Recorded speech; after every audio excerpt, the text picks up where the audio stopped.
जय हिंद everyone. Welcome to the SSPID biology. SSPID biology में आप सभी लोगों का स्वागत है। आज का जो हमारा टॉपिक है वो है मेंस्ट्रुअल साइकिल। आज का हमारा टॉपिक क्या है? Menstrual cycle. इस टॉपिक को बताने से पहले, इस टॉपिक को समझाने से पहले कुछ बातें आप लोगों को बता देते हैं, ठीक है। इस टॉपिक को यार देखो, बहुत सारे स्कूलों में नहीं पढ़ाया जाता है ना। स्कूलों में लोग नहीं पढ़ाते हैं और बात भी नहीं करते इस टॉपिक पे। पता नहीं क्यों, क्या रीजन है नहीं पता, है ना। लेकिन लोग बात नहीं करना चाहते हैं, और अगर बात करते भी हैं तो शर्माते हुए बात करते हैं। भाई कोई शर्म की बात नहीं है, ठीक है।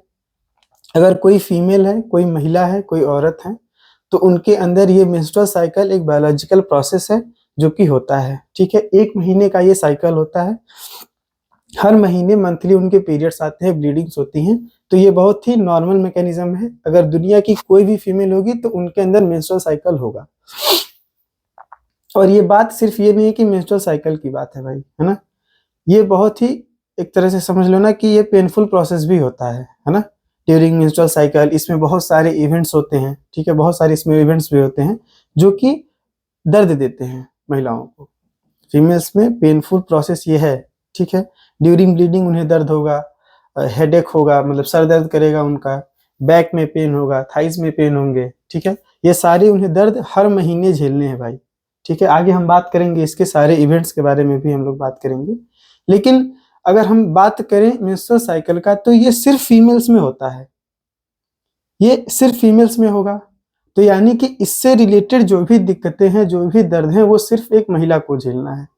बात को समझिएगा। पुरुष में तो ये चीजें नहीं है ना। तो कहीं ना कहीं यार देखो, संविधान में तो हम सब एक बराबर हैं, है ना। We all are equal. और समाज भी अब मानती है कि सब जगह इक्वल है। लेकिन यहाँ तो यार नेचर ही गड़बड़ कर दिया, है ना। मेल में तो मेंसेस नहीं आते, फीमेल्स में तो आती हैं, है ना। तो देखो, महिला होने का अपने आप में, जैसे ही कोई फीमेल चाइल्ड हुआ, है ना, चाइल्ड हुई, फीमेल चाइल्ड हुई, तो फीमेल चाइल्ड बनते ही ना उसकी जिंदगी में कुछ तकलीफें अपने आप इनबिल्ड हो जाती हैं। वो नेचर ही उन्हें देता है ना। पुरुष होने के बहुत सारे अवैध फायदे हैं, बहुत सारे, ठीक है। महीने का 5 दिन ये जो मेंसेस है, ये किसी मेल को नहीं झेलना पड़ता है, ये किसी पुरुष को नहीं झेलना है, ये सिर्फ फीमेल का है।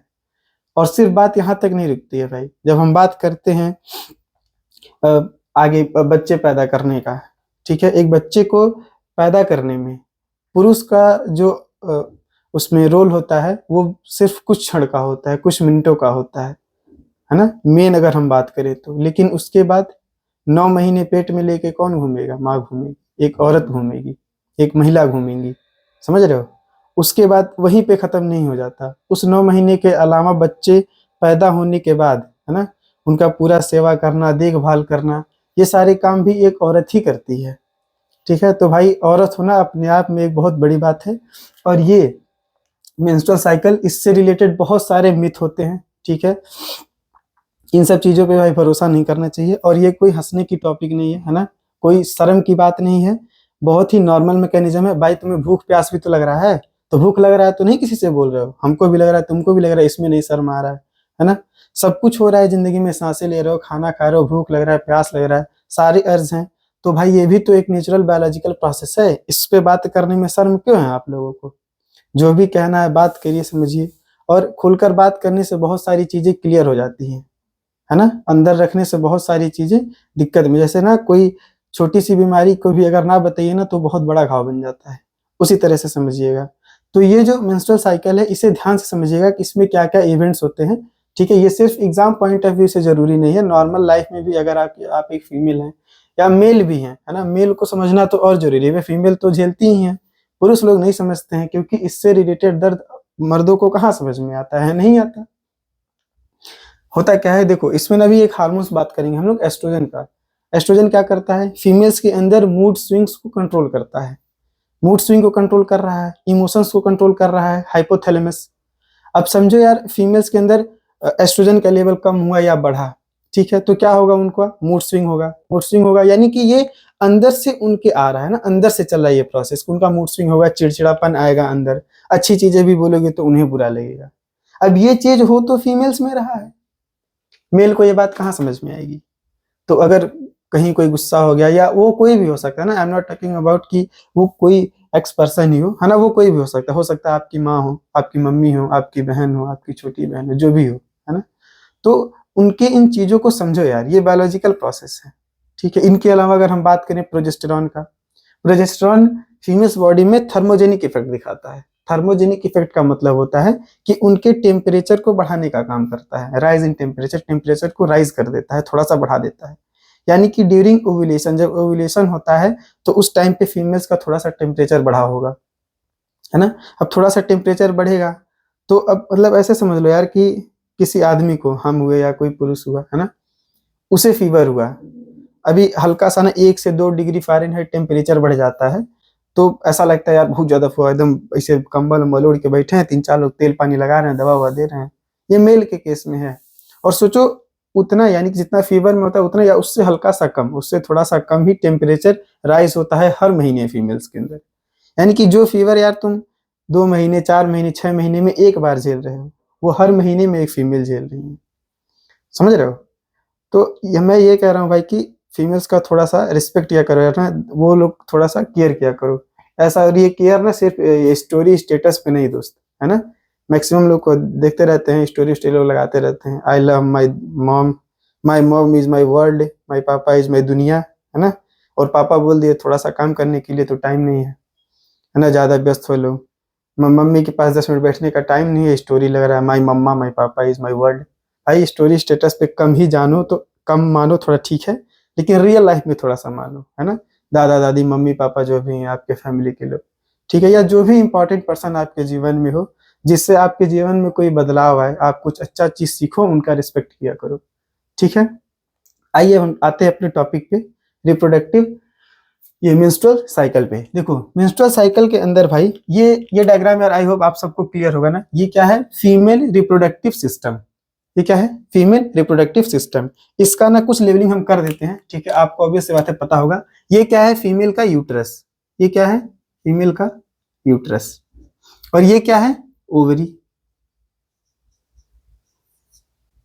ये फीमेल का यूट्रस, ये ओवरी, इसे बोलते हैं, ये जो फिंगर लाइक प्रोजेक्शन होता है ना, फिंगर लाइक प्रोजेक्शन, ये जो बाहर निकला हुआ है, ये सेकेंडरी ओसाइट को कैप्चर करने का काम करता है, इसको बोलते हैं फिम्बरी।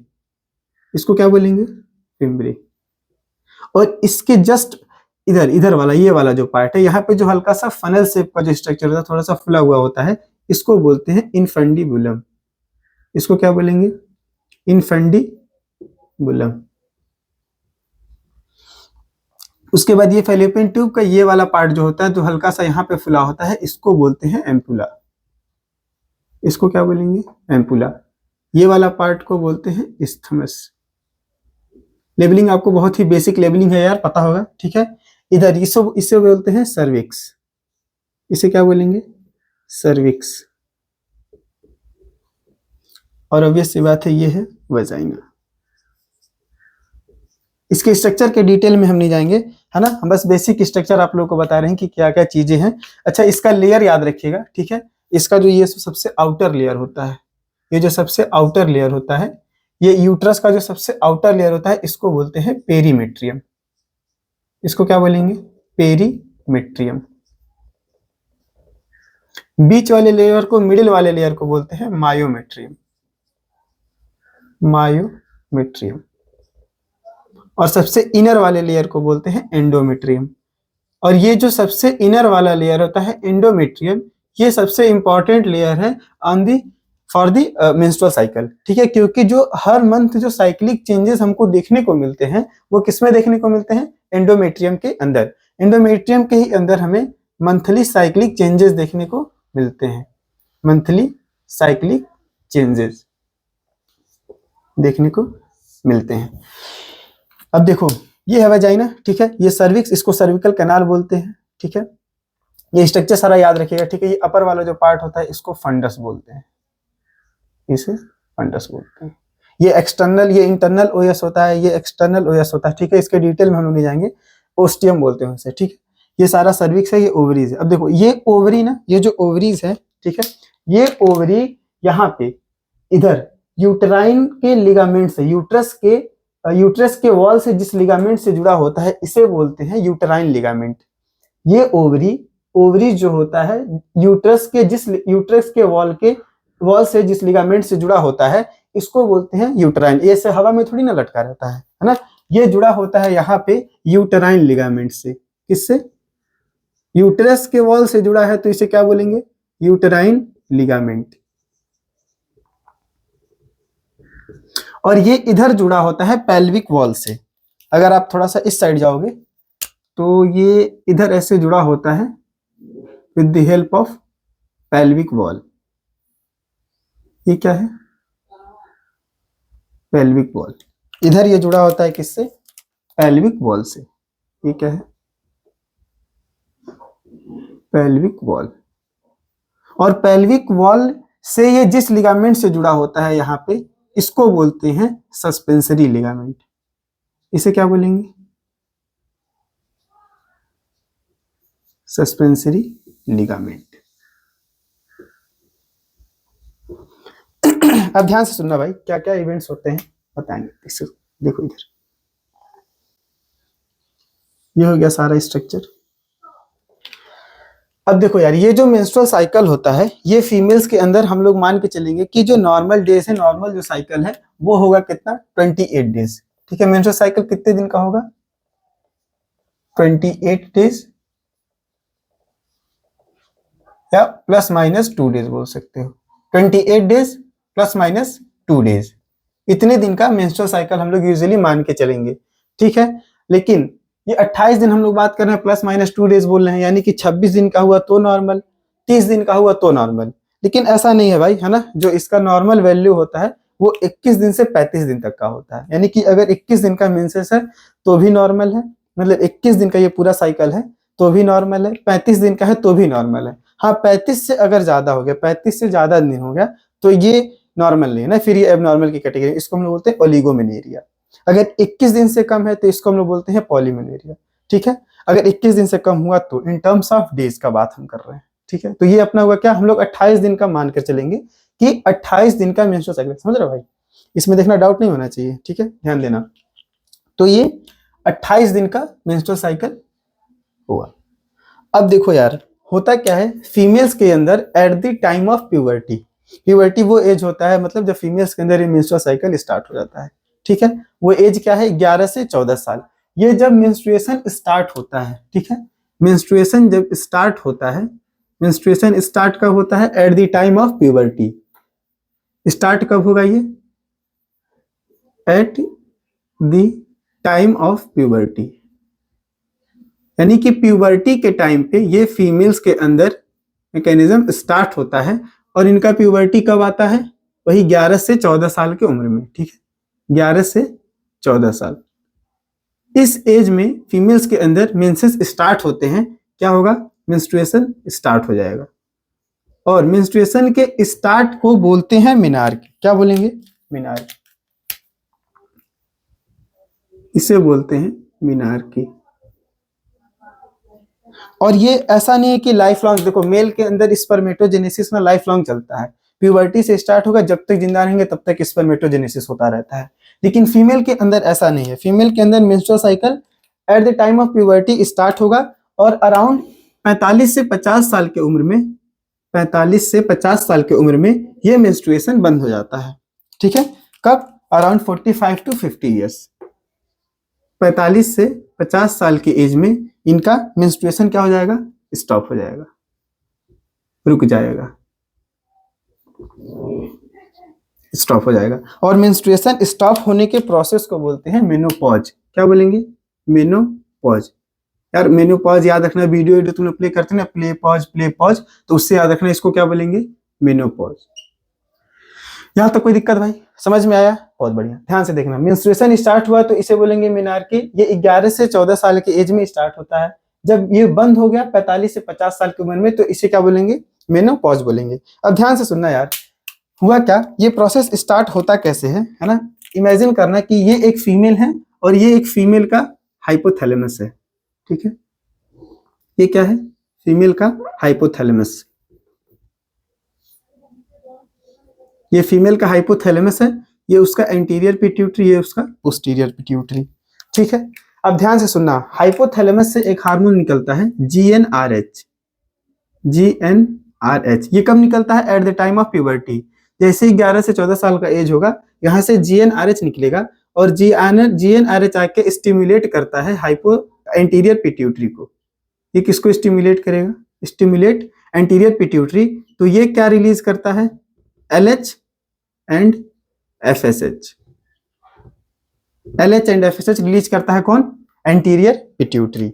अब ध्यान से समझना, हम ये कह रहे हैं कि 11 से 14 साल का एज होगा किसी फीमेल का, तो उसके हाइपोथैलेमस से GnRH निकलेगा और ये GnRH स्टिमुलेट करेगा हाइपोथैलेमस को और हाइपोथैलेमस रिलीज करेगा एंटीरियर पिट्यूटरी को और एंटीरियर पिट्यूटरी रिलीज करेगा LH को और FSH को। अब ध्यान से सुनने कि यार ये 11 से 14 साल की उम्र में ही क्यों हो रहा है? क्या ये इससे पहले हो सकता है या इससे डिले भी हो सकता है? बिल्कुल। देखना यार मैकेनिज्म होता कैसे है। देखो हम लोग बोलते हैं ना बच्चों को मोबाइल से दूर रखिए, गंदे माहौल से दूर रखिए, गलत संगति से दूर रखिए। ऐसा क्यों बोलते हैं? सोचो यार, एक लड़की है ना, एक लड़की है, अभी उसका उम्र है 7 से 8 साल, 6 से 7 साल, 8 साल, और इस उम्र में आप उसे मोबाइल दे दिए, या आप वैसे ही माहौल में रह रहे हो, है ना, आप ऐसे माहौल में रह रहे हो, ऐसे जगह रह रहे हो जहाँ पे जो न्यूडिटी बहुत नॉर्मल है। न्यूडिटी इन द सेंस कि मतलब आप शादी में ले जा रहे हो, है ना, वो लड़कियां मेकअप देख रही हैं, डांस देख रही हैं लोगों का, ठीक है, आप मोबाइल में दे दे रहे, मोबाइल में कच्चा बादाम देख रहा है लोग, है ना, कच्चा बादाम स्क्रॉल कर करके देख रहे हैं, आंटी लोग का डांस देख रहे हैं। तो ये सारी चीजें क्या करती हैं मालूम है? यही सारी चीजें पता है हाइपोथैलेमस को हिट कराती हैं कि GnRH निकले। हाइपोथैलेमस बहुत ही इंपॉर्टेंट ऑर्गन होता है भाई, समझ रहे हो? ये फीमेल्स के अंदर इमोशन कंट्रोल करता है, या फीमेल या मेल, ठीक है, आपके इमोशन को कंट्रोल करेगा, आपके हंगर को कंट्रोल करेगा, भूख को, आपके प्यास को, थर्स्ट को ये कंट्रोल करता है, समझ रहे हो?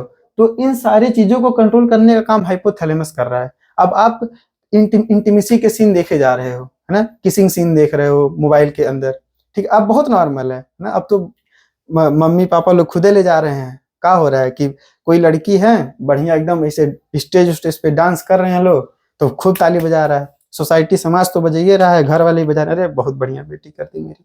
लेकिन भाई मेरे, ये चीजें सही नहीं है, ठीक है, एक सर्टेन एज के बाद आप जो करना है करो, ठीक है, लेकिन सबकी ना एक समय होता है, सब चीज का एक टाइम होता है, ठीक है। मैक्सिमम बच्चे, मैं बता रहा हूँ भाई ध्यान से समझना, मैक्सिमम बच्चे ना जो बिगड़ते हैं ना, इस शादियों में जाके बिगड़ते हैं। ज्यादा कर्मकांड शादी में जाके होता है। बच्चों को शादी में ले जाना ही नहीं चाहिए, एकदम दूर रखो इन सब चीजों से। मोबाइल दे भी रहे हो तो देखो कि मोबाइल में कर क्या रहे हैं वो, है ना, कि दिन भर कच्चा बादाम देख रहे हैं कि आज का रात हुस्न का मजा लीजिए, यही देख रहे हैं कि कुछ अच्छी चीजें भी देख रहे हैं उसमें। तो थोड़ा इन सब चीजों का ध्यान रहे भाई, ठीक है। अब समझ लो ना, वो लड़की है वो देख रही है ना, न्यूडिटी इंटीमेसी के सीन दिखे जा रही है, तो ये हाइपोथैलेमस 7 साल से देखने स्टार्ट की, 2-4 महीने, 6 महीने, 8 महीने, 10 महीने देखी। अब ये चीजें ना बार बार उसके इमोशंस को, उसके यहाँ पे हाइपोथैलेमस वो चीजें हिट करती हैं, तो यहाँ से GnRH अपने आप निकलेगा। अब जैसे ही GnRH निकलेगा, ये स्टिमुलेट कर देगा एंटीरियर पिट्यूटरी को, और एंटीरियर पिट्यूटरी LH और FSH निकाल देगा। अब यही LH और FSH, ये LH और FSH ही रिस्पॉन्सिबल होते हैं मेंस्ट्रुअल साइकिल के लिए। LH क्या करता है? ओव्यूलेशन कराएगा। FSH क्या कराएगा? डेवलपिंग कराता है फॉलिकल्स का। अब ये फॉलिकल्स का डायरेक्ट कनेक्शन, डेवलपिंग कनेक्शन होता है यूट्रस से। यूट्रस में क्या करेगा? डेवलपिंग फॉलिकल से एस्ट्रोजन नाम का हार्मोन निकलेगा। एस्ट्रोजन आके इसको डेवलप कराएगा, यानी कि इसके एंडोमेट्रियम का थिकनिंग कराएगा। और फिर उसके बाद LH FSH, एस्ट्रोजन प्रोजेस्टेरोन का लेवल कम होता है, जब कॉर्पस ल्यूटियम डीजनरेट हो जाता है, तो यहाँ से मेंसेस आना स्टार्ट हो जाएंगे, यानी कि मेंस्ट्रुएशन स्टार्ट हो गया। समझ रहे हो? इसी से रिलेटेड आज का सबसे मोस्ट कॉमन डिजीज हो चुका है फीमेल्स के अंदर PCOD। PCOD बहुत कॉमन हो गया है। इसे आज के टाइम पे इसे पेंडेमिक बोल रहे हैं, यानी कि दुनिया की कोई भी फीमेल हो, मोस्ट कॉमन डिजीज हो गया है, पेंडेमिक हो गया, मतलब पेंडेमिक की कैटेगरी में हम लोग इसे रख रहे हैं। समझ रहे हो? तो इन सब चीजों का यार थोड़ा ध्यान रखना होता है। पेंडेमिक मतलब सोचो PCOD पूरे दुनिया में कॉमन हो चुका है, दुनिया की कोई भी फीमेल्स हो उनमें, मतलब ज्यादातर महिलाओं में PCOD हो चुका है। पॉलीसिस्टिक ओवेरियन सिंड्रोम बोलते हैं, या पॉलीसिस्टिक ओवेरियन डिजीज, ठीक है। इसके पीछे भी ये सारी रीजंस हैं, और भी बहुत सारी चीजें होती हैं। अनहेल्दी लाइफ, है ना, अब कुछ भी जंक फूड ज्यादा खाए जा रहे हैं, प्रोसेस्ड फूड लोग यूज कर रहे हैं, तो ये सारी चीजें रीजन है। टाइम से सोना नहीं है ना, सोने में गड़बड़ी, कभी भी सो रहे हैं, कभी भी उठ रहे हैं। ये सारी देखो फीमेल्स के मैक्सिमम चीजें ना हार्मोन्स पे बेस्ड होती हैं। फीमेल्स डिपेंड ही हार्मोन्स पे होते हैं लोग। तो अगर उनके, और हार्मोन्स डिपेंड होता है टाइम पीरियड पे, ठीक है, जैसे ही टाइम से इधर उधर आप कुछ भी गड़बड़ करोगे तो भाई दिक्कत तो होगा ही होगा, किसी न किसी हार्मोन्स का डिफिशियंसी हो जाएगा, किसी हार्मोन्स का ओवर सिक्रीशन हो जाएगा, तो दोनों से आप लोगों को प्रॉब्लम होगा। समझ रहे हो भाई, थोड़ा टाइम से। ठीक है, अब ध्यान से सुनना क्या क्या प्रोसेस होता है। हम यहाँ पे सारे इवेंट्स का बात कर ले रहे हैं। ठीक है, इधर देखो, इसमें पूरे ना जो इवेंट्स होते हैं वो 2 साइकिल चलते हैं। ठीक है, 2 इवेंट्स का हम लोग यहाँ पे डिस्कशन करेंगे। ठीक है, एक जो ओवरी में होगा, ये क्या है, ओवरी। जो ओवरी में होगा उसका हम लोग देखो, ओवरी भी 2 पार्ट में होता है भाई, टोटल को स्ट्रोमा बोलते हैं, बाहर वाला पार्ट इनर वाला पार्ट दोनों होता है। ठीक है, इन दोनों को भाई याद रखना, नहीं भी याद रखोगे अभी यहाँ पे हम लोग इसका डिस्कशन नहीं कर रहे हैं, ध्यान से सुनो। इधर इनर वाले पार्ट, यहाँ पे ना इनर पार्ट होता है, ऐसे ध्यान से देखो, ऐसे जो इनर वाला पार्ट होता है इसको मेड्यूला बोलते हैं, आउटर वाले पार्ट को कॉर्टेक्स बोलते हैं। ठीक है, इसमें हम लोग नहीं जाएंगे, बस इतना समझ लो कि ये वाला स्ट्रक्चर ओवरी है, ये फीमेल का प्राइमरी सेक्स ऑर्गन होता है। प्राइमरी सेक्स ऑर्गन का मतलब होता है जहां पे हार्मोन्स का फॉर्मेशन हो और गैमीट का फॉर्मेशन हो, उसे हम लोग क्या बोलेंगे, प्राइमरी सेक्स ऑर्गन। ये इसका सेकेंडरी सेक्स ऑर्गन है, यहाँ से क्या होगा, यूट्रस, मतलब यहाँ पे यार एग उगाएगा, यहाँ पे बच्चों का डेवलपमेंट होता है, जेस्टेशन पीरियड चलता है। ठीक है, अब देखो हम लोग यूट्रस के बेस पे यहाँ पे देखेंगे यूटराइन साइकिल, यानी कि ड्यूरिंग मेंस्ट्रुअल साइकिल यूट्रस में क्या क्या इवेंट्स होते हैं हम लोग उसका बात करेंगे, यानी कि यूट्रस में क्या क्या होता है, यहाँ पे हम लोग देखेंगे यूट्राइन साइकिल, यूट्रस में क्या क्या इवेंट्स होते हैं, यूट्रस में क्या क्या होता है। और उसके बाद इधर हम लोग देखेंगे कि ओवरीज में क्या क्या इवेंट्स होते हैं। ठीक है, इधर हम लोग क्या देखेंगे, events in ovaries, events in ovary, यानी कि ओवरीज में क्या क्या इवेंट्स होते हैं उसको हम लोग देखेंगे। और इधर साइड में ना सारे हार्मोन्स लिख लेंगे कि क्या क्या हार्मोन्स होते हैं, उनके फंक्शन क्या क्या होते हैं। इधर हम लोग बात करेंगे हार्मोन्स का। अब ध्यान से सुनना मेरे भाई। ठीक है, 11 से 14 साल का उम्र आया एक फीमेल का, है ना, और उसका क्या हुआ, जीएनआरएच, जीएनआरएच निकला कहां से, हाइपोथैलेमस से। हाइपोथैलेमस स्टिमुलेट किया एंटीरियर पिट्यूटरी को, और एंटीरियर पिट्यूटरी रिलीज किया एलएच को और एफएसएच को। ठीक है, अब देखो यहाँ पे लिखते जा रहे हैं, साथ साथ में लिखना है। जीएनआरएच का यार फुल फॉर्म याद रखना है, जीएनआरएच का फुल फॉर्म होता है गोनाडोट्रोपिन रिलीजिंग हार्मोन, इसको बोलते हैं ल्यूटिनाइजिंग हार्मोन। और एफएसएच का फुल फॉर्म होता है, यहीं पे लिख दे रहे हैं, फॉलिकल स्टिम्युलेटिंग हार्मोन।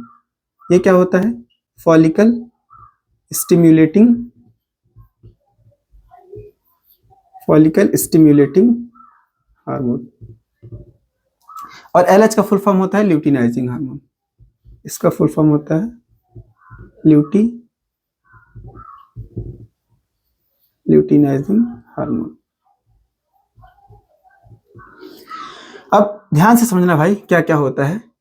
अगर ये क्या है, एफएसएच है, यानी कि हम लोग पहले हार्मोन्स का बात क्या कर रहे हैं, एफएसएच का।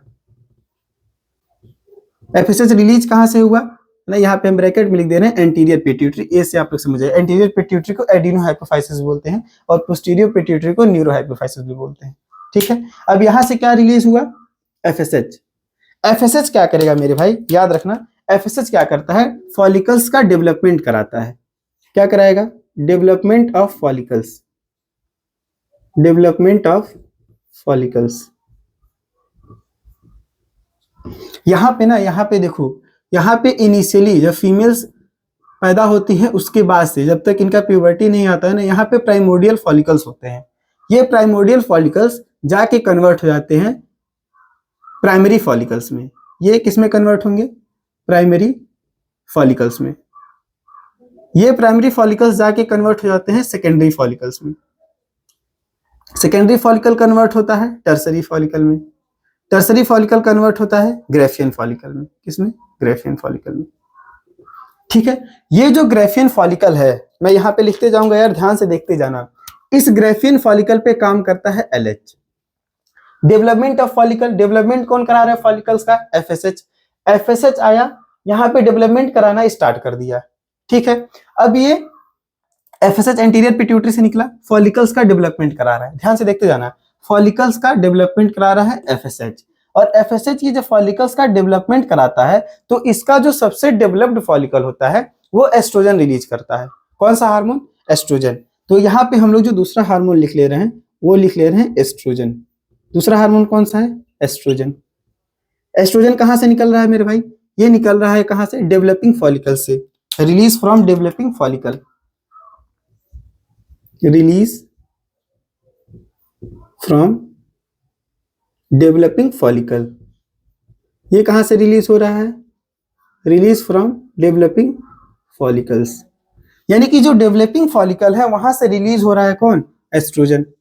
अगर हम बात करें इसके फंक्शन का कि ये फंक्शन क्या क्या करता है, ठीक है, अगर हम बात करें एस्ट्रोजन के फंक्शन का, इसका सबसे पहला और मेन फंक्शन होता है कि ये थिकनिंग कराता है एंडोमेट्रियम का। ये क्या कराएगा? Thickening of endometrium, thickening of endometrium. और उसके साथ साथ ये क्या करता है? मूड स्विंग को भी कंट्रोल करता है। क्या करेगा? कंट्रोल मूड स्विंग, या सिर्फ कंट्रोल मूड लिख दो, मूड को कंट्रोल करेगा, ठीक है। इसके साथ साथ ये ब्रेस्ट का डेवलपमेंट भी कराता है, फीमेल्स के अंदर ब्रेस्ट का डेवलपमेंट कराएगा, ठीक है। ये सारे फंक्शन किसके हैं? एस्ट्रोजन के। ध्यान से सुनना, अब देखो काम कैसे हो रहा है। एफएसएच आया, फॉलिकल्स का डेवलपमेंट कराया, फॉलिकल्स के जो सबसे डेवलप फॉलिकल है ये रिलीज करते जा रहे हैं एस्ट्रोजन, ठीक है। फॉलिकल्स का डेवलपमेंट कहां पे हो रहा है? ओवरीज के अंदर। ध्यान से देखो, ये ओवरी है, ठीक है, ओवरीज के अंदर क्या हो रहा है? फॉलिकल्स का डेवलपमेंट हो रहा है। यानी कि क्या हम ये बात बोल सकते हैं कि जो पहला फेज हमारा चल रहा है, ठीक है, अगर हम इसको कंसीडर करें, या सेकंड फेज से बोल दो, ये या पहला फेज बोल तो भी कोई दिक्कत नहीं। यहाँ पे क्या हो रहा है? क्या हम लोग फॉलिकल्स के डेवलपमेंट को फॉलिक्यूलर फेज बोल सकते हैं? बोलो हाँ गुरुजी। यानी कि सबसे पहला फेज क्या हुआ? Follicular phase. क्या चल रहा है यहाँ पे? फॉलिक्यूलर फेज, ठीक है। ये किस में चल रहा है भाई? देखो, इवेंट्स जो ओवरी में हो रहे हैं हम यहाँ पे लिखते जा रहे हैं, जो यूट्रस में होगा उसको यहाँ पे हम लिखते जाएंगे, यूट्रस के अंदर, ठीक है। ये क्या चल रहा है? Follicular phase. यहाँ पे किसमें? ये चल रहा है ओवरीज के अंदर, फॉलिकुलर फेज। अब ये जो जब यहाँ पे फॉलिकुलर फेज चलता है मेरे भाई, तो फॉलिकुलर फेज के साथ साथ यहाँ पे क्या हो रहा है? एस्ट्रोजन रिलीज हो रहा है, और एस्ट्रोजन क्या करा रहा है? थिकनिंग करा रहा है एंडोमेट्रियम का। तो अगर यहाँ पे एंडोमेट्रियम का थिकनिंग हो रहा है, यानी कि ये जो एंडोमेट्रियम है, सबसे इंटरनल लाइनिंग है यूट्रस का, इसका क्या कराता है? ये थिकनिंग कराता है, ठीक है। यहाँ पे क्या होंगे? इसका थिकनिंग होगा। जो यूट्राइन होता है ना, सबसे अंदर वाला लाइनिंग यूट्रस का, देखो मैं लिखा भी यहाँ पे ना, जो भी इवेंट्स होंगे ये किसमें होंगे? एंडोमेट्रियम में होंगे। तो इसका क्या कराएगा? ये थिकनिंग करा रहा है कौन? जो एस्ट्रोजन है। एस्ट्रोजन क्या कराया यहाँ पे? Thickening of endometrium. तो ये जो थिकनिंग ऑफ एंडोमेट्रियम है, क्या हम लोग इसको प्रोलिफरेशन बोल सकते हैं? ठीक है, क्या बोल सकते हैं? प्रोलिफरेशन बोल सकते हैं। बोलो हाँ गुरुजी, बिल्कुल। ये क्या है? फॉलिक्यूलर फेज, फॉलिक्यूलर फेज, ठीक है, फॉलिक्यूलर फेज। यहाँ पे फॉलिकुलर फेज चल रहा है, और यहाँ पे क्योंकि फॉलिकुलर फेज के दौरान एस्ट्रोजन रिलीज हो रहा है, तो यहाँ पे क्या चलेगा? यहाँ पे इसके अंदर proliferative phase, proliferation of endometrium. यहाँ पे क्या चल रहा है? Proliferative phase. अब ध्यान से सुनना, ये प्रोलिफरेटिव फेज चल रहा है यहाँ पे, और फॉलिकुलर फेज चल रहा है यहाँ पे। अब क्या हुआ? फॉलिकल्स का हो गया डेवलपमेंट, फॉलिकल एकदम डेवलपमेंट हुआ। इसका जो सबसे डेवलप फॉलिकल है वो है ग्राफियन फॉलिकल। इसका जो सबसे डेवलप फॉलिकल, इधर इधर भाई सुन, इधर कहाँ, इधर देखो, जो सबसे डेवलप फॉलिकल है वो क्या है? Graafian follicle. अब इस ग्राफियन फॉलिकल पे कौन काम करेगा? LH। इसके ऊपर आएगा LH, ठीक है, 14वें दिन, ठीक है। मेंस्ट्रुअल साइकिल जब से स्टार्ट होता है उसके 14वें दिन कौन आएगा? ये LH। LH का सर्ज आता है, क्या होगा? 14th डे ना, यहाँ पे हम लिख दे रहे हैं 14th डे। क्या होता है? 14th डे LH का सर्ज आता है। LH का सर्ज का मतलब होता है भाई मेरे, अचानक से पीक आ जाना, अचानक से बढ़ जाना, ठीक है। यार देखो ना, इसको हमें कहानी से रिलेट कर दें, ऐसे समझ लो, मान लो ना ये किसी का शादी है ना, किसी का शादी है, ये दुल्हनिया है, यहाँ पे ना ये दुल्हनिया का मेकअप चल रहा है, और ये उसका मंडप है, ऐसे समझना है ना। यहाँ पे दुल्हन का मेकअप चल रहा है दुल्हन का मंडप है, ठीक है। यहाँ पे काम एकदम बढ़िया से तैयारी कर रहा है लोग, यानी कि फीमेल्स का यहाँ पे सेकेंडरी ऊसाइट होता है ना, उसको सब तैयार कर रहे हैं, मेकअप करा रहे हैं। होता क्या है ना, यहाँ पे प्राइमरी फॉलिकल्स में single layer of granulosa cell होगा, उसके बाद मल्टीपल लेयर हो जाएगा, थीका लेयर आएगा, थीका इंटरना, थीका एक्सटर्ना, फिर उसमें फ्लूइड फिल्ड कैविटी एंट्रम आ जाता है, जूना पेल्विसिडा आ जाता है। ये सारे लेयर इसमें डेवलप होने लगते हैं, यानी कि क्या हो रहा है, जो सेकेंडरी ऊसाइट है उसके ऊपर मेकअप उसका चल रहा है, ठीक है। यहाँ पे फीमेल को तैयार किया जा रहा है, यहाँ पे उसका मंडप का तैयारी हो रहा है, ठीक है। यहाँ पे FSH आया, यानी कि आया, इसको बढ़िया से तैयार व्यार कर रहा है, तो ये रिलीज कर रहा है एस्ट्रोजन। एस्ट्रोजन समझ लेना भाई ना, इसका फूफा की तरह काम करेगा, ठीक है। शादी लोग में फूफा लोग क्या करते हैं?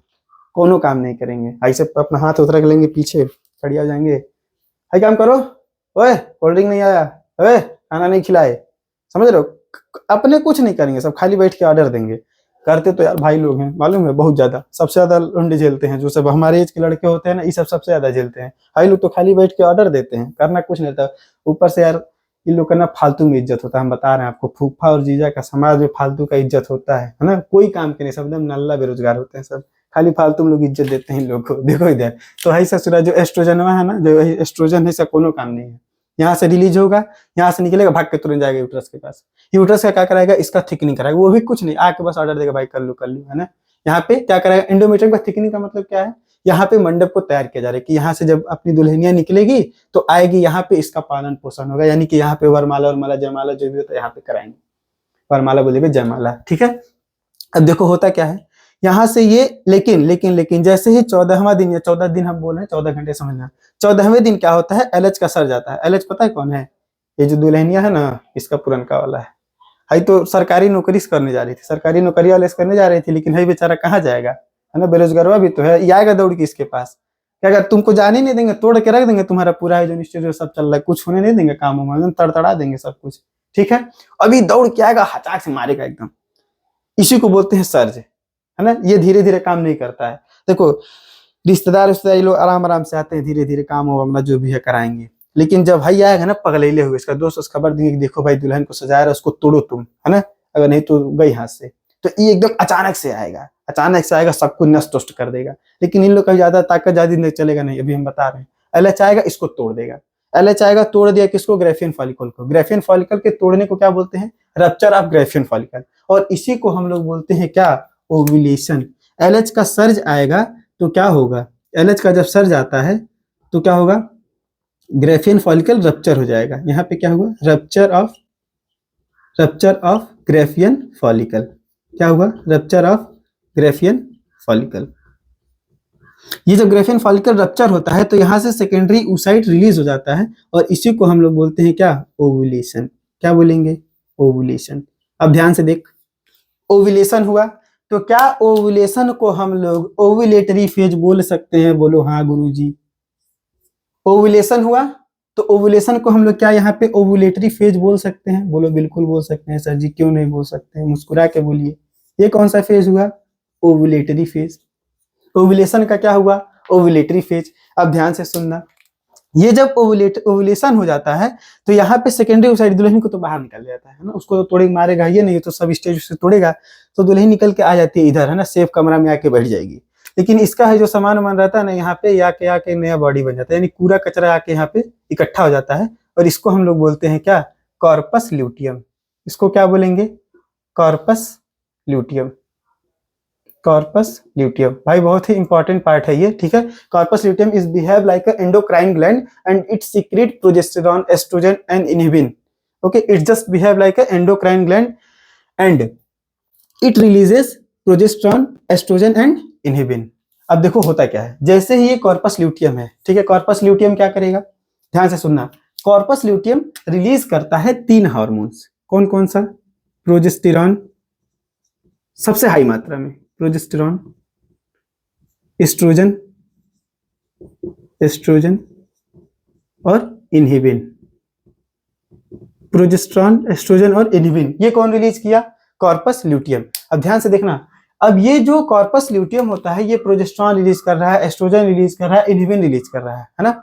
यानी कि समझ रहे हो, इसको भी पता नहीं है ना, यहाँ पे इन लोगों जो फुफा इन लोग को पता नहीं जिंदगी में क्या काम चल रहा है, उसको नहीं पता यहाँ पे टूट गया है।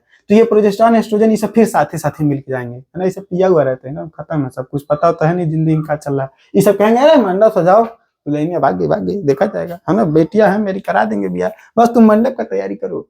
अब ये प्रोजेस्टेरॉन आएगा ना, इसको और बढ़िया सजाएगा, इसको क्या पता इधर काम खराब हो चुका है ना।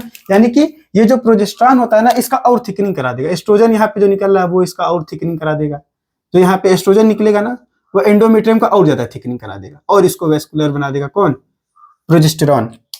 प्रोजेस्टेरॉन आएगा यहाँ पे ना, इसको ग्लैंडुलर बना देता है भाई, ये जो एंडोमेट्रियम है इसको ग्लैंडुलर बना देगा, और ज्यादा ग्लैंडुलर बना देगा। ये जो एस्ट्रोजन है इसका और फर्दर थिकनिंग करेगा, ठीक है। यानी कि कॉर्पस ल्यूटियम, अगर हम बात करें कॉर्पस ल्यूटियम का अगर हम बात करें मेरे भाई, कॉर्पस ल्यूटियम, कॉर्पस ल्यूटियम क्या क्या रिलीज कर रहा है? प्रोजेस्टेरॉन, कौन कौन सा हार्मोन्स सबसे ज्यादा मात्रा में ये रिलीज करता है? प्रोजेस्टेरॉन, उसके बाद एस्ट्रोजन और इनहिबिन। अच्छा, एक और बात याद रखिएगा, ये जो सबसे डेवलपिंग फॉलिकल होते हैं ये एस्ट्रोजन तो रिलीज करता ही है। देखो यहाँ पे ये एस्ट्रोजन रिलीज करेगा, ठीक है। ये एस्ट्रोजन के साथ साथ ये ना इनहिबिन भी रिलीज करता है। क्या? इनहिबिन। एस्ट्रोजन भी रिलीज करता है और इनहिबिन भी रिलीज करता है। ये इनहिबिन पता है, ये इनहिबिन जाके ना इनहिबिट कर देता है एफएसएच को। यहाँ पे जो डेवलपिंग फॉलिकल से जो इनहिबिन निकलता है, ये इनहिबिट कर देता है एफएसएच को। इसलिए जब एफएसएच इनहिबिट हो जाता है तो यहाँ पे और भी फर्दर फॉलिकल्स का डेवलपमेंट नहीं होता है, ठीक है। इसीलिए हर महीने एक ही एग रिलीज होता है, ठीक है। अब देखो क्या हुआ, यहाँ पे कॉर्पस ल्यूटियम से निकला प्रोजेस्टेरॉन, एस्ट्रोजन और इनहिबिन। अब प्रोजेस्टेरॉन क्या करा रहा है, इसका और ज्यादा थिकनिंग करा रहा है, फर्दर थिकनिंग करा रहा है और सिक्रेटरी बना रहा है, ग्लैंडुलर बना रहा है, ठीक है। अगर हम बात करें यहाँ पे प्रोजेस्टेरॉन का, ठीक है, कॉर्पस ल्यूटियम में सारे हार्मोन्स रिलीज करेगा और ये मेंटेन रहता है, मेंटेन बाय एलएच। इसको एलएच मेंटेन, एलएच का देखो पीक आएगा और इसको संभाल के रखेगा, मेंटेन करके रखेगा, ठीक है। लेकिन यहाँ पे अगर हम बात करें किसका, प्रोजेस्टेरॉन का, ये प्रोजेस्टेरॉन क्या क्या काम करता है उसको ध्यान से देखना मेरे भाई। अगर हम बात करते हैं प्रोजेस्टेरॉन का, तो ये जो प्रोजेस्टेरॉन होता है, ठीक है, ये क्या कराएगा, एंडोमेट्रियम को ग्लैंडुलर बनाता है, एंडोमेट्रियम को सिक्रेटरी, एंडोमेट्रियम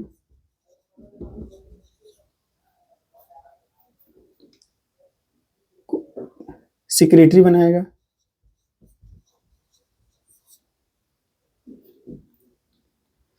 मेक्स लिख देते हैं यार, ये तो कंफ्यूजन है ना। Make endometrium secretory and glandular. और इसका क्या काम है भाई, याद रखना, प्लस में ये थर्मोजेनिक इफेक्ट दिखाता है, थर्मोजेनिक इफेक्ट दिखाता है, थर्मोजेनिक इफेक्ट। थर्मोजेनिक इफेक्ट से क्या होता है, फीमेल्स के अंदर टेम्परेचर बढ़ जाता है, ठीक है। प्रोजेस्टेरॉन क्या किया, एंडोमेट्रियम का, और यहाँ पे इसके बाद जो कॉर्पस ल्यूटियम से ये जो एस्ट्रोजन रिलीज होता है ये और ज्यादा थिकनिंग करा देता है, फर्दर थिकनिंग करा देता है, ठीक है। लेकिन प्रोजेस्टेरॉन क्या करा रहा है, एंडोमेट्रियम को और ज्यादा ग्लैंडुलर बना रहा है, सिक्रेटरी बना रहा है। तो ध्यान से सुनना, ओव्यूलेटरी फेज के बाद यहाँ पे ओवरीज के अंदर कौन सा फेज आएगा, ओव्यूलेटरी फेज के बाद ओवरीज के अंदर कौन सा फेज आएगा, ल्यूटियल फेज बोल सकते हैं क्या। कॉर्पस ल्यूटियम का फेज चल रहा है, यहाँ पे देखो ना सारा फेज किसका चल रहा है, कॉर्पस ल्यूटियम का। तो क्या हम लोग इसको ल्यूटियल फेज बोल सकते हैं, बोलो हाँ गुरुजी। यहाँ पे कौन सा फेज आया, ल्यूटियल फेज आया। अब यहाँ पे देखो ल्यूटियल फेज चल रहा है, यहाँ पे जब ल्यूटियल फेज चल रहा है तो प्रोजेस्टेरॉन रिलीज हो रहा है, एस्ट्रोजन रिलीज हो रहा है, और एस्ट्रोजन और प्रोजेस्टेरॉन इस एंडोमेट्रियम के अंदर क्या करा रहे हैं, यूट्रस के अंदर क्या कर रहे हैं, इसका और ज्यादा थिकनिंग करा रहे हैं, फर्दर थिकनिंग करा दे रहे हैं।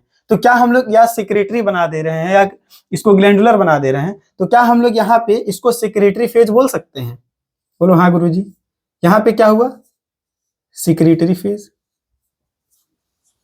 ये कौन सा फेज चल रहा है, सिक्रेटरी फेज, समझे। अब ध्यान से सुनना, अब अगर हम बात करें मेंसेस का, ठीक है, मेंस्ट्रुअल साइकिल यानी कि मेंसेस जो स्टार्ट होते हैं, ठीक है, उसको हम लोग क्या बोलते हैं, मेंस्ट्रुअल फेज। जितने दिन ब्लीडिंग होता है उसको हम लोग क्या बोलते हैं, मेंस्ट्रुअल फेज। जितने देर फीमेल्स के अंदर ब्लीडिंग होता है उसको हम लोग बोलते हैं menstrual phase.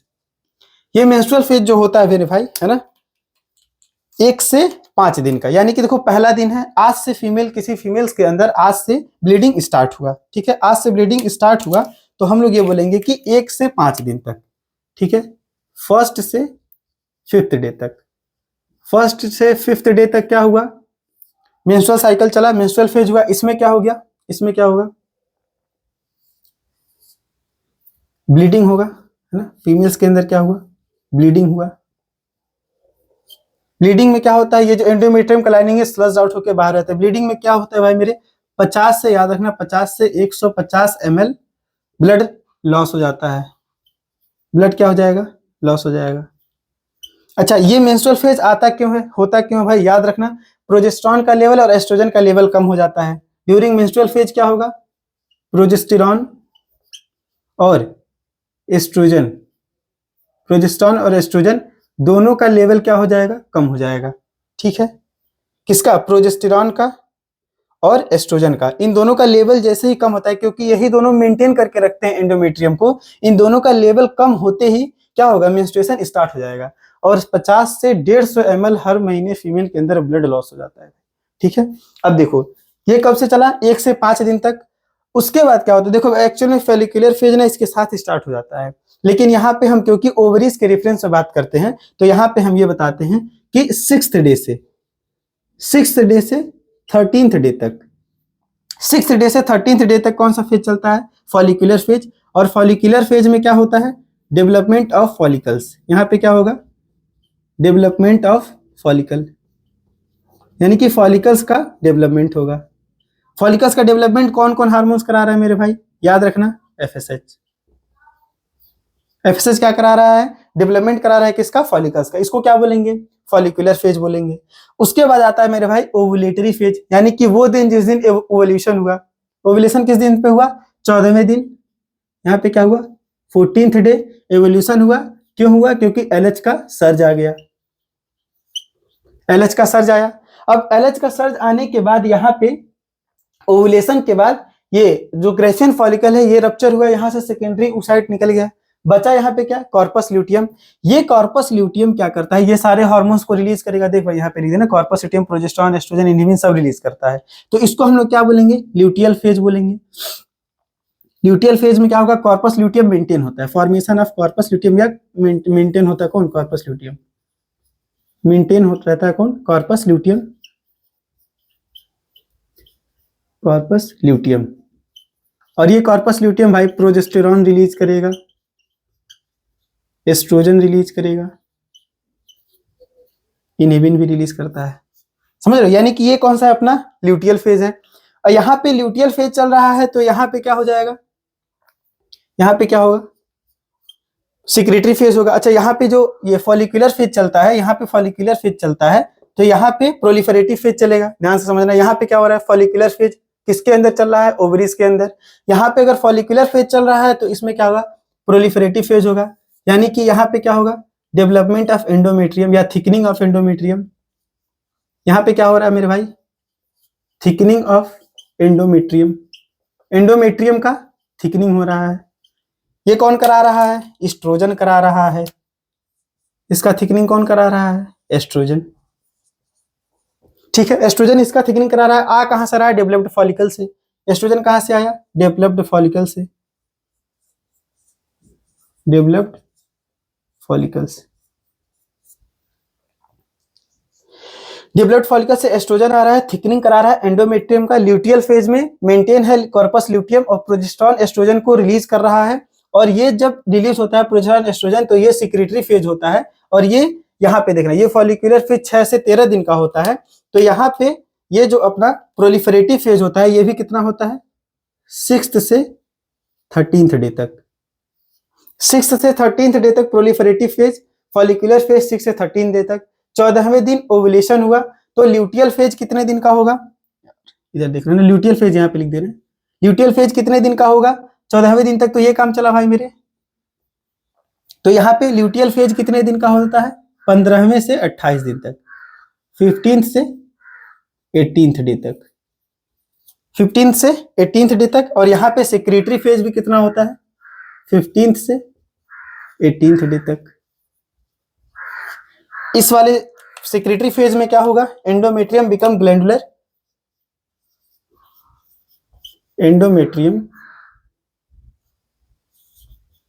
Endometrium becomes glandular and secretary.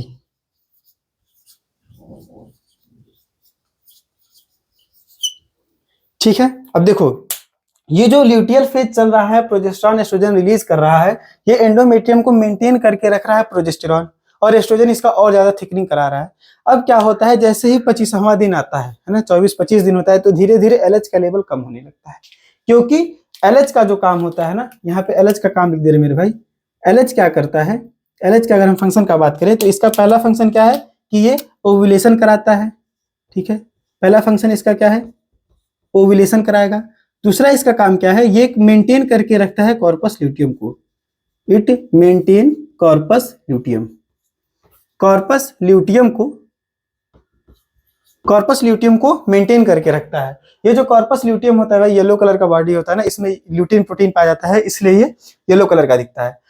अब देखो एलएच का जो पीक आया था यहाँ पे 14वें दिन, जो एलएच का पीक आया था ना, यानी कि इनका जो पुरनका वाले थे वो जो आए थे, धीरे धीरे वो ठंडा पड़ जाते हैं। 6-7 दिन 8 दिन थोड़ा सा रहता है टेम्परेचर हाई की पूरा दुनिया पलट देंगे तुमको तो हम लेके ही जाएंगे, धीरे धीरे ना इनका पीक हो जाता है कम, ठंडा पड़ जाते हैं धीरे धीरे। अब क्या होगा, वही 25 से जैसे 25वां दिन आता है तो धीरे धीरे एलएच का लेवल कम होने लगता है। जब एलएच का लेवल कम होता है तो एलएच क्या किया था, कॉर्पस ल्यूटियम को मेंटेन करने का काम किया था। तो ये कॉर्पस ल्यूटियम मेंटेन नहीं होता है, डीजेनरेट होने लगता है। ध्यान से सुनना, corpus luteum maintain by LH, ये डीजेनरेट हुआ। तो जब ये डीजेनरेट हो जाएगा तो यहाँ पे ध्यान से देखना, कॉर्पस ल्यूटियम जैसे डीजेनरेट होगा यहाँ पे एस्ट्रोजन और प्रोजेस्टेरॉन का लेवल कम हो जाएगा। देख, क्योंकि कॉर्पस ल्यूटियम से क्या रिलीज हो रहा था, प्रोजेस्टेरॉन और एस्ट्रोजन।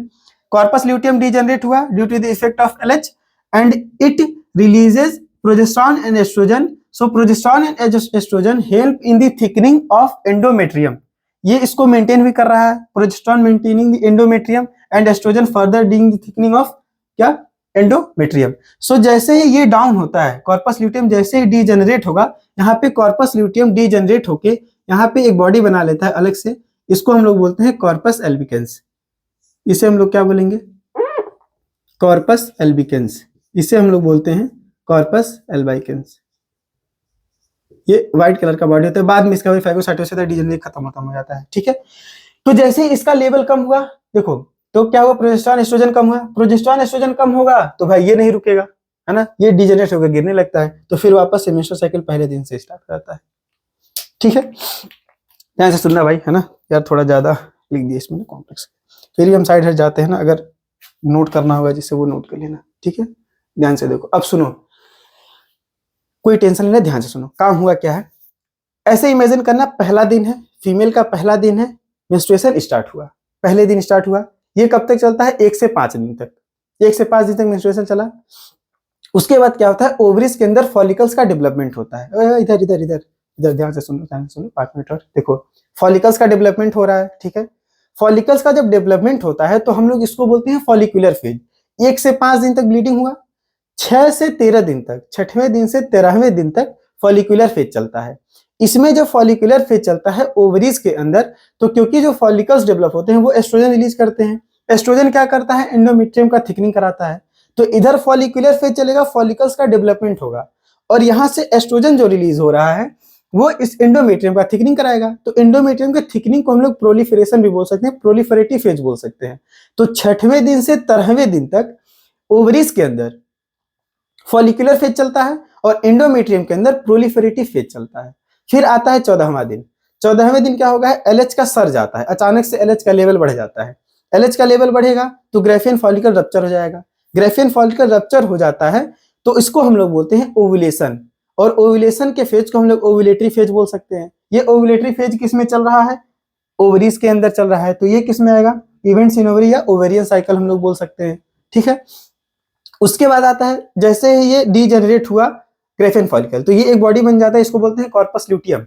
अब ये कॉर्पस ल्यूटियम ओवरीज के अंदर मेंटेन रहता है with the help of LH, LH इसको मेंटेन करके रखता है भाई। अब ये जो कॉर्पस ल्यूटियम है, ये ल्यूटियल फेज हम लोग इसको बोल सकते कि नहीं, ध्यान से सुनना, कॉर्पस ल्यूटियम मेंटेन है, तो जब तक ल्यूटियम मेंटेन है हम लोग इसको ल्यूटियल फेज बोल देंगे। अब क्योंकि कॉर्पस ल्यूटियम प्रोजेस्टेरॉन रिलीज करता है, एस्ट्रोजन रिलीज करता है, और प्रोजेस्टेरॉन एस्ट्रोजन क्या करता है, एस्ट्रोजन इस एंडोमेट्रियम का और ज्यादा थिकनिंग करा देगा, प्रोजेस्टेरॉन इसको ग्लैंडुलर बना देगा, और ज्यादा सिक्रेटरी बना देगा, मतलब एकदम बढ़िया मंडप पूरा एकदम अच्छे से तैयारी कर देगा भाई, ठीक है। तब यहाँ पे क्या होगा, तो क्या हम लोग यहाँ पे ग्लैंडुलर इसको बना दे रहा है प्रोजेस्टेरॉन, तो क्या हम लोग इसको बोल सकते हैं कि ये कौन सा फेज है, इसको हम लोग बोल सकते हैं कि ये यहाँ पे सिक्रेटरी फेज बोल सकते हैं, क्योंकि सिक्रेटरी बना रहा है, इसको ज्यादा ग्लैंडुलर बना रहा है। तो यहाँ पे क्या चल रहा है, ल्यूटियल फेज, और इसमें यूट्रस में क्या चल रहा है, सिक्रेटरी फेज। अब इनका थिकनिंग हो गया, और ज्यादा थिकनिंग हो गया है। अब जैसे ही ये 13वें से मतलब 15वें से 28 दिन तक ल्यूटियल फेज चलेगा, और यहाँ पे क्या चलेगा, सिक्रेटरी फेज चलेगा। अब 25वें दिन के बाद क्या होता है, धीरे धीरे एलएच का लेवल कम होना स्टार्ट हो जाता है, 28 दिन तक जाते जाते ये कम हो जाएगा। जैसे ही LH का लेवल कम होगा, कॉर्पस ल्यूटियम डीजनरेट हो जाएगा, क्योंकि LH मेंटेन करता है कॉर्पस ल्यूटियम को। अब कॉर्पस ल्यूटियम जैसे ही डीजनरेट होगा, प्रोजेस्टेरॉन और एस्ट्रोजन का लेवल कम हो जाएगा, और प्रोजेस्टेरॉन और एस्ट्रोजन का लेवल कम होगा तो ये डीजनरेट होकर यहाँ से टूट टूट के गिरने लगता है। इसी को बोलते हैं मेंटल। फिर ये 1 से 5 दिन तक चलेगा, फिर उसके बाद पहले दिन से वही स्टार्ट हो जाता है ऐसा मैकेनिज्म। ये पूरा साइकिल ऐसे रन करते रहता है। अब देखो, ये जब डीजनरेट होकर गिरता है तो एस्ट्रोजन का लेवल फीमेल्स में कम हो जाता है, प्रोजेस्टेरॉन का लेवल कम हो जाता है, ठीक है। अब एस्ट्रोजन का लेवल कम होगा तो वही मूड स्विंग होगा, चिड़चिड़ापन आएगा, ठीक है ना। तो ये सब चीजें भाई दिक्कत होने लगती है, है ना, पेनफुल प्रोसेस होगा। इसके दौरान प्रोस्टाग्लैंडिन हार्मोन्स भी निकलते हैं। प्रोस्टाग्लैंडिन क्या करता है, पेन रिसेप्टर को आपके स्टिमुलेट करेगा, पेन रिसेप्टर को स्टिमुलेट करेगा तो भाई दर्द होगा ही होगा। और क्या करता है, यहाँ पे थोड़ा थोड़ा कॉन्ट्रैक्शन कराता है यूट्रस में। जो मायोमेट्रियम होता है इसमें थोड़ा सा कॉन्ट्रैक्शन कराता है ताकि और अच्छे से स्लज आउट हो सके, जो एंडोमेट्रियम है और अच्छे से स्लज आउट हो सके, तो इसलिए यहाँ पे थोड़ा थोड़ा वो कॉन्ट्रैक्शन भी कराता है यूट्रस के अंदर, ठीक है। आई होप यार तुम लोग को चीजें समझ में आएंगी। ये सारी डेट ना जो है याद रखना है। स्टार्ट कब से होता है, 11वें से 14 साल, इसको मीनार्की बोलते हैं। स्टॉप कब होता है, 45 से 50 साल। ये जब मेंस्ट्रुएशन स्टार्ट हो जाता है ना, मतलब ये बंद हो जाता है फीमेल्स के अंदर, तो एस्ट्रोजन का लेवल कम होने लगता है, और एस्ट्रोजन का लेवल कम होने की वजह से, है ना, फीमेल्स के अंदर बहुत सारी दिक्कतें आने लगती हैं भाई, ठीक है। मतलब कुछ बीमारियां भी होने लगती है, जैसे ओस्टियोपोरोसिस हो गया, है ना, फीमेल्स के अंदर ओस्टियोपोरोसिस होने लगता है। ओस्टियोपोरोसिस का मतलब होता है कि डीजनरेशन ऑफ बोन्स का डीजनरेशन होने लगता है, ठीक है। वॉल्यूम डेंसिटी उसका थोड़ा थोड़ा वॉल्यूम डेंसिटी कम होने लगता है फीमेल्स के बोन्स का। वो रीजन क्या होता है, क्योंकि उनके अंदर ओस्टियोक्लास्ट नाम का सेल होता है, वो एक्टिव हो जाता है लोग, है ना। ओस्टियोक्लास्ट नाम का सेल होता है बोन के अंदर, जिसे एस्ट्रोजन सप्रेस करके रखता है लाइफ लॉन्ग। जैसे ही एस्ट्रोजन का लेवल फीमेल्स में कम होता है, ये ओस्टियोक्लास्ट सेल एक्टिव हो जाते हैं। अब जो ओस्टियोक्लास्ट सेल एक्टिव हो जाते हैं तो ये खाने लगते हैं भाई बोन्स के, है ना, बोन्स का डेंसिटी कम करने लगते हैं। खा लेंगे तो जाहिर सी बात है डेंसिटी कम हो जाएगा बोन का, तो इसको हम लोग बोलते हैं ओस्टियोपोरोसिस, ठीक है। ओस्टियोपोरोसिस से हम लोग बोलते हैं। तो इसीलिए देखना फीमेल्स के अंदर जैसे ही 45-50 साल का उम्र आएगा, तेल वो लोग घुटना मलने लगता है ना। अच्छा, ये एक बात हम देखे हैं, घुटना को मलते हुए वो लोग ये नहीं कहते हैं कि घुटना दर्द कर रहा है, मलेगा घुटना, लोग बोलेगा सर दर्द कर रहा है। और कुछ बोल दो बीच में ऐसे घुटना मलते मलते बोलेगा लोग दिमाग मत खराब करो मेरा, है ना, हेंस प्रूव्ड। मैं आगे नहीं बोलूंगा, ठीक है। अब सुनना, तो ये सारी चीजें होती है यार, मतलब घुटने में ज्यादा दर्द, फीमेल्स की हड्डी में ज्यादा दर्द होता है ओस्टियोपोरोसिस की वजह से, ठीक है। ये भी बहुत कॉमन है, होना ही है। ये सारी चीजें इवेंट्स याद रखना भाई, ये इवेंट्स जरूरी है भाई, है ना। फॉलिकुलर फेज क्या होता है, ओव्यूलेटरी फेज क्या होता है, ल्यूटियल फेज क्या होता है, प्रोलिफरेटिव फेज क्या होता है, मेंस्ट्रुअल फेज क्या होता है, सेक्रेटरी फेज क्या होता है। अगर आप लोग ये सारे इवेंट्स आप लोगों को पता है ना, कि हार्मोन्स कैसे कैसे काम करता है, ओवरीज में क्या क्या इवेंट्स होते हैं, यूट्रस में क्या क्या इवेंट्स होते हैं, तो फिर ये यार बहुत ईजी हो जाता है समझना, ठीक है। सो आई होप यार आप लोग को ये चीजें समझ में आई होंगी। अगर वीडियो पसंद आया हो तो लाइक कर देना, ये अभी अभी हम सीखे हैं बोलने के लिए, ठीक है। वीडियो पसंद आया हो तो वीडियो को लाइक करें, चैनल को सब्सक्राइब करें, और भी मजेदार ऐसा वीडियो देखने के लिए हमारे चैनल को सब्सक्राइब करें। एकदम वाला जो सब चिल्ला के बोलते हैं चैनल को सब्सक्राइब करें, तोड़ दीजिए, फाड़ दीजिए, चैनल को सब्सक्राइब करें, बहुत मेहनत करते हैं बेटा आप लोगों के लिए, ठीक है। चैनल को सब्सक्राइब जरूर करिएगा भाई, मत करना भाई, कोई दिक्कत नहीं है। चलो, बहुत बहुत धन्यवाद आप लोगों का, है ना। आप लोग इतना कीमती समय हमको दे देते हो कि मैं क्या ही बताऊं। आपका कीमती समय देने के लिए आपका बहुत बहुत धन्यवाद। और पढ़ाई करते रहिए, हंसते रहिए, मुस्कुराते रहिए, मस्त रहिए, तंदुरुस्त रहिए, स्वस्थ रहिए, ठीक है। धन्यवाद।